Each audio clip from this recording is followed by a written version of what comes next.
बिस्मिल्लाहिर्रहमानिर्रहीम। अस्सलाम वालेकुम दोस्तों, आज है 25 नवंबर 2025। इस्लामाबाद फ्रूट मंडी और आप लोगों की खिदमत में हाजिर है जी अदनान माया। देखते हैं जी कि आज बोली में केले का क्या रेट चल रहा है। चार लोगर बिक रहे हैं जी, जैसे कि आपको नज़र आ रहे हैं। माशाल्लाह जी।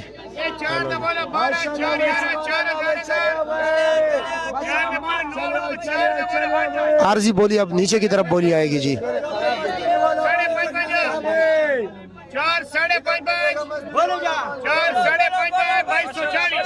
ये लो जी 550 रुपए का बिक गया जी। अब इसकी बारी है जी, ये देखिए। चार तो बोला भाई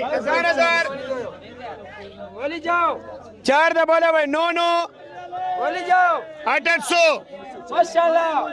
चार तो बोलो 8 7.5 करा 5 सवा 5 5.5 क्या क्या 4 550 4 550 2240 ये जी 550 रुपए का बिक गया जी। अब इसकी बारी है, ये देखते हैं जी। माशाल्लाह माशाल्लाह। क्या क्या चार तो बोलो भाई 1000 9 8.5 8 चार तो चलो बोलो करीब से भाई, आपको दिखा देता हूँ जी। 7.5 माशाल्लाह। खरा 5 चार तो बोलो 5 2040 ये लो जी 550 रुपए का।